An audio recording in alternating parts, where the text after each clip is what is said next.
The Locked On Podcast Network presents the College Sports Big 3 in 30. The three biggest stories in college sports.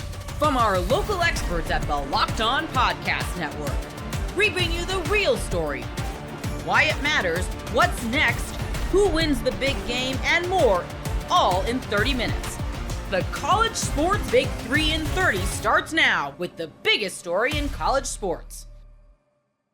You are Locked On Longhorns, your daily podcast on the Texas Longhorns. Part of the Locked On Podcast Network, your team every day. Texas currently has the sixth highest ranked recruiting class in America for 2026. That's pretty good, right? Most teams would be thrilled to have the number 6 class in any cycle, but things are a little bit different around here. And y'all know that Texas has had 4 straight top 5 classes. And more importantly, they've had 1 straight top 1 class. And once you know that you can reach number 1, well, you want to keep getting there, right? Like last recruiting cycle was really fun. This year has been kind of fun, especially over the last couple of weeks since what went down at SEC Media Days in Atlanta. But we're not just looking for kind of fun. We're looking for really fun. Nobody wants to be number 1 at something just one time. Once you get there, you want to keep doing it time after time after time. So what does Texas have to do to once again land the top ranked class, this time for the 26th cycle? It's not a pipe dream. There is a path for this to actually happen. And the path starts with Texas landing 4-star defensive lineman Jake Krell, the edge rusher from IMG Academy in Florida. He's set to announce his commitment next Tuesday on August 12th. Texas, Oklahoma, and Ole Miss, his 3 finalists in that battle. Texas was playing catch-up for a big part of this recruitment, but it sounds like 6 days out, the Longhorns are in the lead. And most Texas insiders feel pretty good about Texas ultimately winning this battle. For a while, it felt like OU was the team to beat. Right now, it feels like Texas is that team. And look, anytime you get a 4-star, you'll take it. Anytime you can get one that was considering your biggest rival, yeah, you'll take that even more. Jake Krell is a top 10 edge rusher in this class, the 63rd ranked player overall. So if the Longhorns land him, they'll likely go from class number 5 or 6, depending on which site you look at. And the composite rankings have Texas at number 6, which is why I used that number earlier. You go from 5 or 6 to 3 or 4 if you pick up the commitment of Jake Krell. That's how good he is, and that's kind of where the Longhorns class stacks up with some of the teams that are ranked just ahead of them right now. So 3 or 4 is better than 5 or 6, but it isn't number 1, and that's what we're going for here. So for Texas to climb up to that number 1 spots, they're going to need a little bit more, and they're going to need some flips. So who are some of the top flip candidates that Texas could realistically get before National Signing Day on December 3rd? We'll start with an offensive tackle. We've been talking about that position a lot this week since the Andre Kojo injury story dropped on Monday. Obviously, a flip isn't going to be able to help this season, but a flip would help for the future and hopefully ensure that Texas isn't in this kind of spot down the line. You got to keep bringing in a number of offensive linemen in every single class. Texas has a few of them and a few really good ones committed already, but landing 4-star tackle Malachi Lee from Honolulu, yes, that Honolulu. I don't really know if there's another Honolulu. I don't know why I said that. He's currently committed to Michigan. Texas was one of the finalists when he announced his commitment last month. And since Lee picked Michigan, Texas hasn't stopped recruiting him. I mean, the staff has been in constant communication. And more importantly, Malachi Lee has been responding to Texas's calls and texts. So, Lloyd, I'm telling you, there's a chance. And I'd say a pretty good one. I feel good about Texas getting the flip. I think tackle might be the top need for Texas in this cycle. Obviously, the Felix Ojo situation didn't help. The Longhorns felt like for a majority of that recruitment, they were in the driver's seat for Felix Ojo. Tech comes in with that last-minute huge offer. He ends up committing there instead.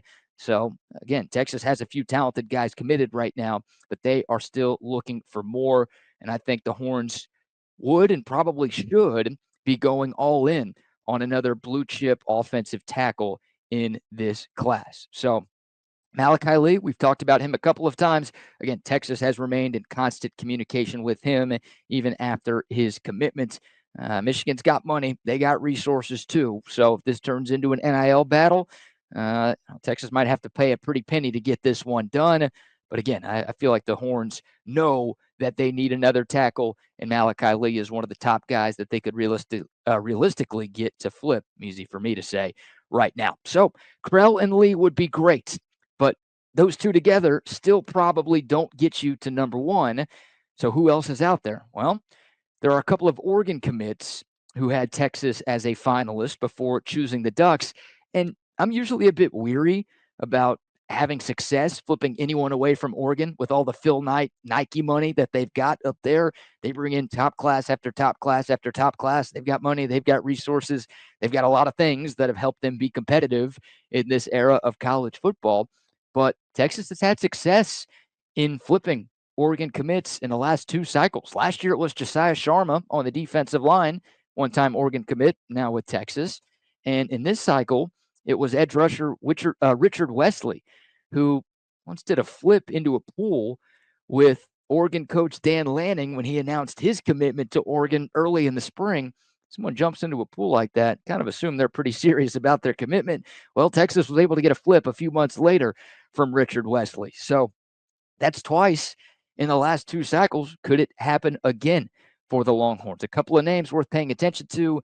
Jalen Lott, a Texas legacy who is from the state of Texas. Both of his parents went to UT. He's a wide receiver / athlete, just kind of a do-it-all, jack-of-all-trades player that Texas really wanted. Oregon got his commitment last month. Could he be a guy that potentially changes his mind? And then defensive back Devon Benjamin, who committed to the Ducks last week. That's another one. He's from California, doesn't have the Texas ties, but the Longhorns were a finalist in Benjamin's recruitment. Neither of those guys are going to be easy, but again, Texas was a finalist. I think they finished runner-up for both of those players. Could they make it happen again, stealing another player from the Ducks? I wouldn't hate it, and that would definitely help. Both of those guys are top 100 players in the cycle, and either one of them would give the Horns a big boost in their overall class rating. Another big fish that's out there. This one feels maybe the least likely of the names that we've touched on so far, but I'll bring them up anyways. 5-star edge rusher Trenton Henderson out of the state of Florida. It's another name worth talking about. Texas made a very late push in this one.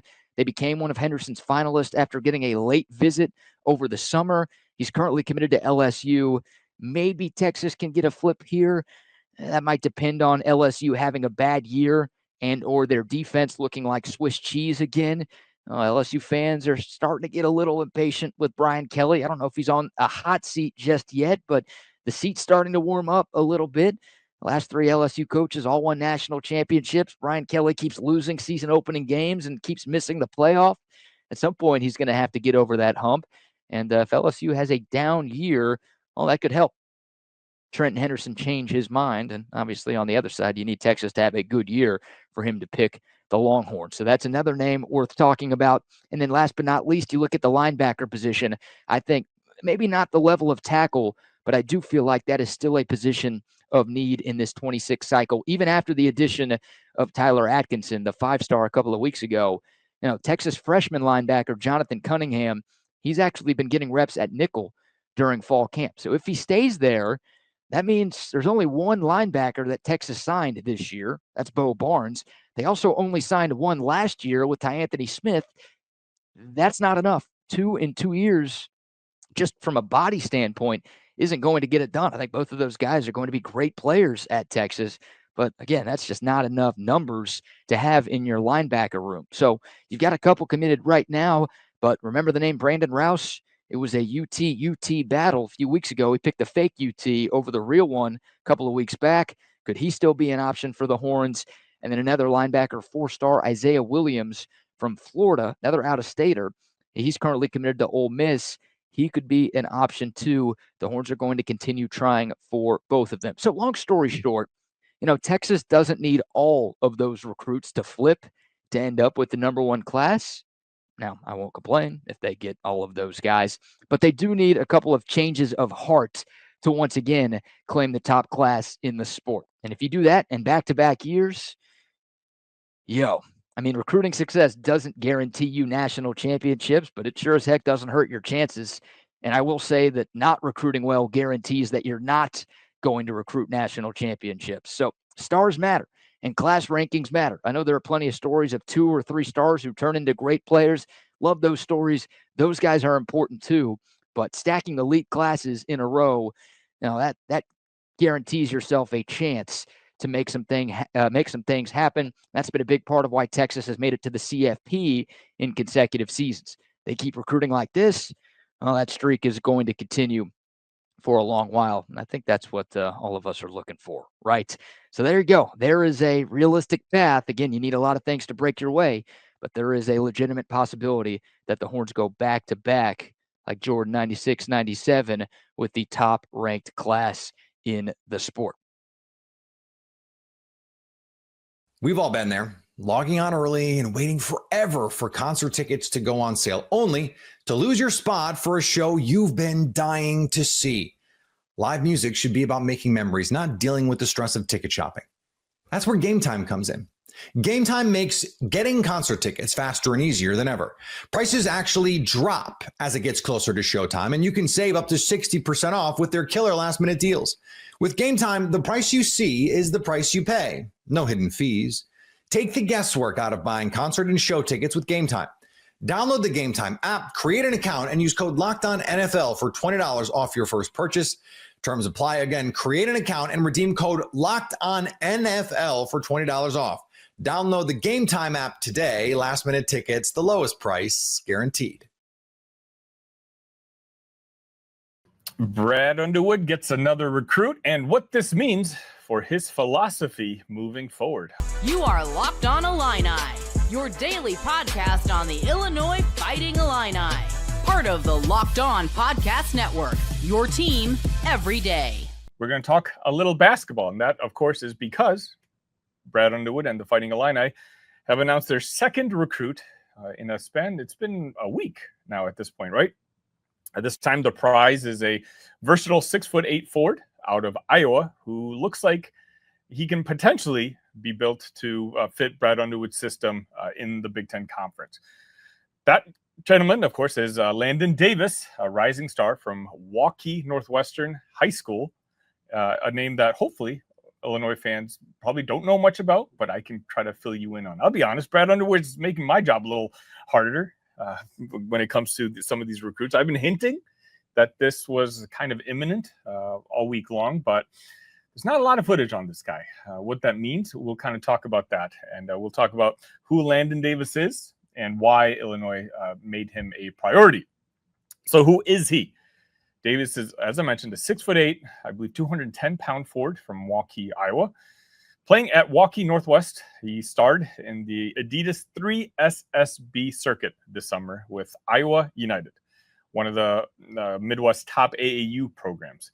He's very much a tall body on the wing, and from the footage that I was able to watch of him, he looks like he's a skilled modern forward. Again, you're noticing a trend when it comes to Brad Underwood and the type of guys he's bringing in. He's a kid who looks like he can shoot, pass, be solid on the defensive end, and most importantly, what seems to be the common trait is he can stretch the floor. On social media after his commitment, Davis said, I believe at that place, I can be the best possible self. Of course, he's talking about Illinois, and he's talking about what I think the overall message, both between him and Brad Underwood was, that he thinks that he can reach the maximum of his abilities in Champaign at Illinois. And I'm sure that's what the pitch was, because if you take a look at his rankings, which I'll get to shortly, it doesn't exactly jump out at you. And I can understand why some Illini fans might be less than excited about the latest pickup. As I mentioned, Landon isn't a top 50 recruit. He's not a top 100 recruit. He might not end up being a top 150 recruit, but this guy had a skill set that Illinois liked. He had offers from Drake, UIC, Northern Iowa, and he's had interest from Iowa and Wisconsin, although those two hadn't yet offered.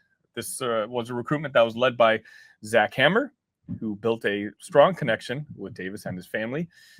From what we've heard, Hammer was relentless, and that early trust in Davis really paid off. David said himself, after a great conversation with Coach Hammer, he was the one who offered him that scholarship, which was the first high major to offer. Again, whether that makes you excited or upset. Was that because he's not high major worthy, or was that because Illinois is out in front early on this recruitment? That we're going to find out sooner rather than later. Let's talk about his game a little bit. On the aforementioned 3 SSB circuit, I'll be honest, I hadn't heard of that, so I'm trying not to jumble that. Davis averaged 8.6 points, 3.5 rebounds, 2.9 assists, 1 block, while shooting 61.7% from the field and 40% from 3. Again, the numbers don't jump out at you, but what does jump out at you is the all-around game and the efficiency, in particular for a forward. It's not just numbers. Again, if you watch some of that tape, the eye test does back that up. Landon Davis's strength clearly seems to be shooting. And of course, if you're an Illini fan, if you're following Brad Underwood's recruiting, you'll understand that that's not by accident. He looks like he's a legit stretch 4, a deadly catch and shoot guy from the corner, and a quick release.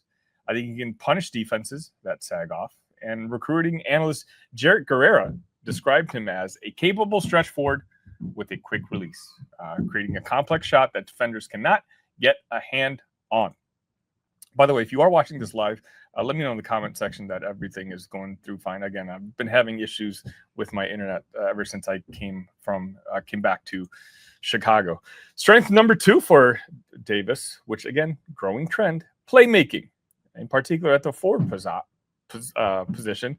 At 6'8", Davis can handle in transition, make skip passes, and operate from the high post. He's what scouts called a connector, a guy who helps the offense flow. Strength number 3, at least according to the scouting reports I'm reading. Again, I'm not exactly fully versed in Landon Davis quite yet, okay? But it looks like defense.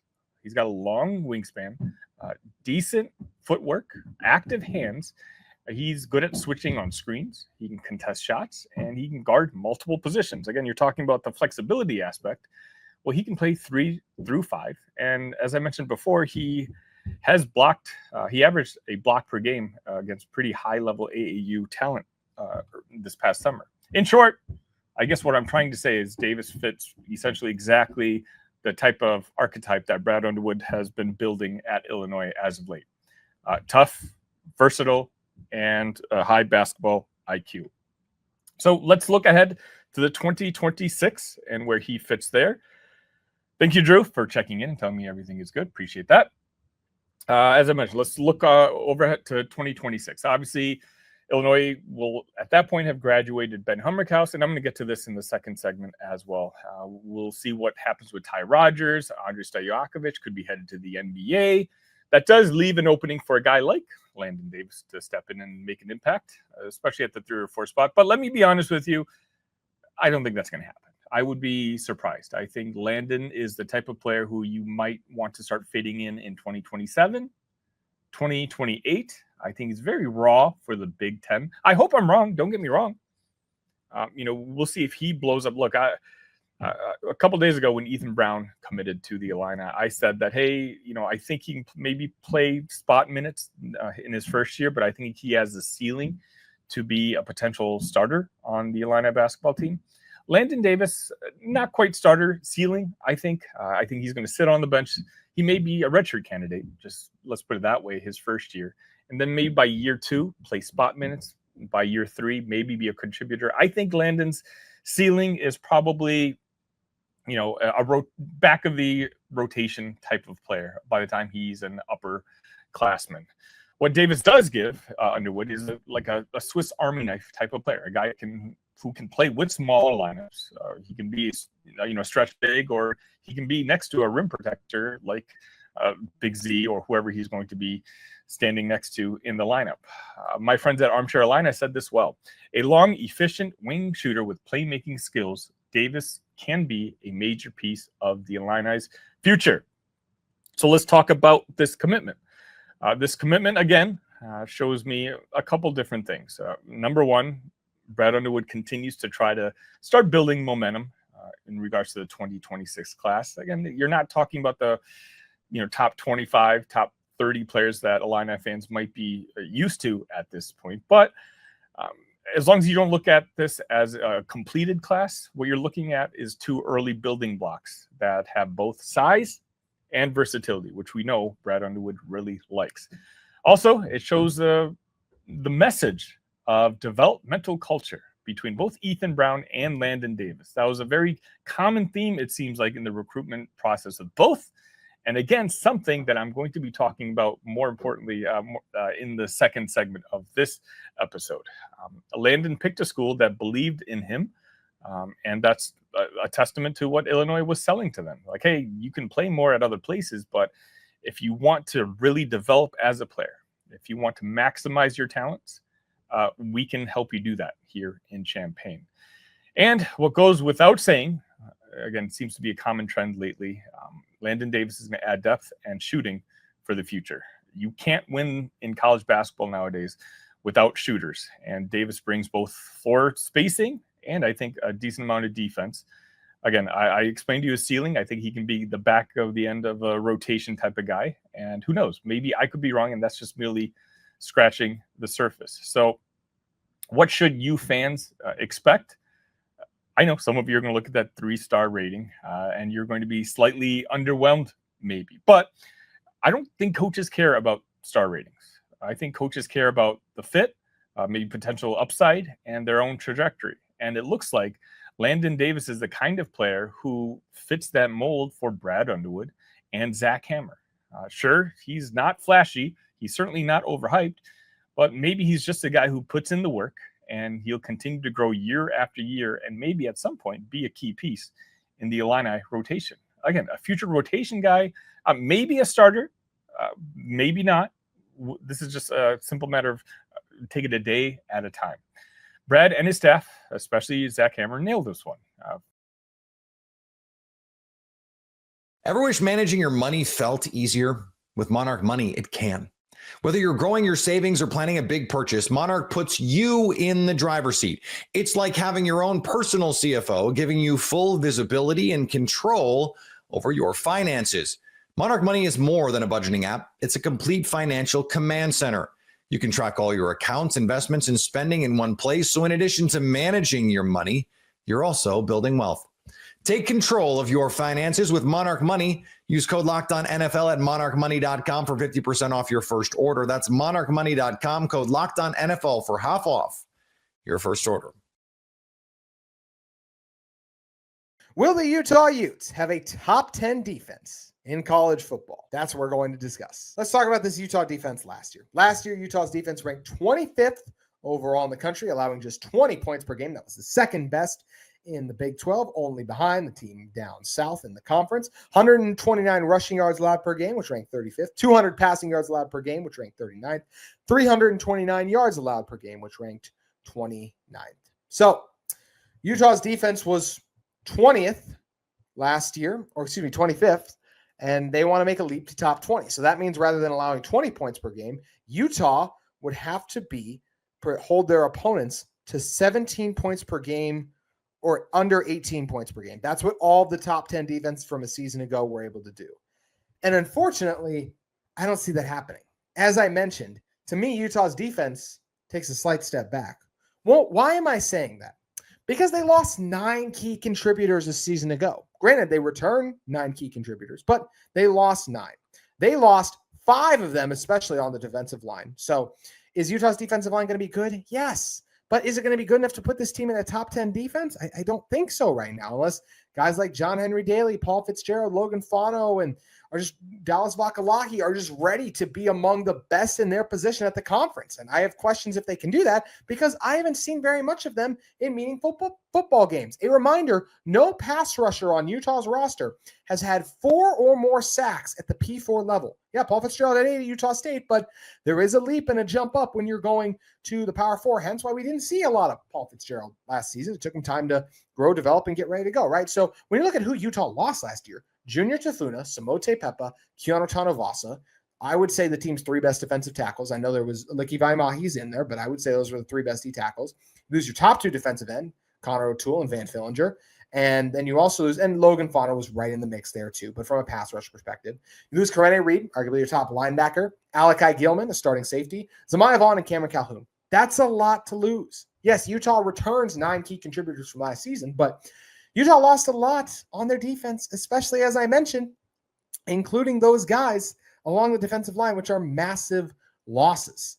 So this Utah team, to me, did get worse defensively when you look at who they lost and who they're replacing them with. Could the defense, it's not much worse. Utah allowed 20 points per game last season.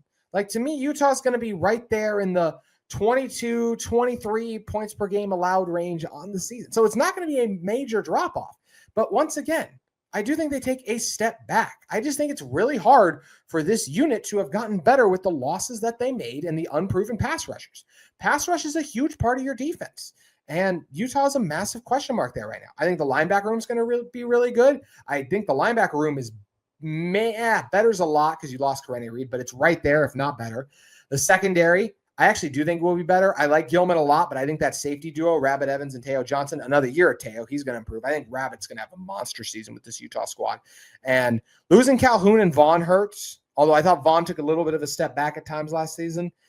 But this Utah team, overall, I think the secondary is really good. Smith Snowden is fantastic. Elijah Scooby Davis is really good. And Utah has tons of other bodies, whether it be Blake Cotton, who's played a ton of football, or just you need one other guy to step up out there. And I think all of these guys are capable of doing that. So to me, it just really comes down to the pass rush. And I'll say that other corner spot is a slight concern. But it comes down to the defensive line as a whole, because while I think this defensive tackle group can eat up double teams with ease, I don't know that for sure. Also, when you need to be a top 10 defense and hold teams under 18 points per game, helps to not play good quarterbacks. Big problem with that. Utah's in the Big 12. You'll see a lot of good quarterbacks. They play, and even in non-conference, right? You see Nico Iliamava. You see Mortensen from Texas Tech. You see Jalen Daniels from Kansas. You see Sawyer Robertson from Baylor. Get Avery Johnson from Kansas State. We get ASU's Sam Levitt. Those are all top 30 quarterbacks in the country. So, and Utah sees all of them. So where are the breaks? And a lot of those too, like Utah goes to Baylor. Baylor has made of one of the best offenses in the country, right?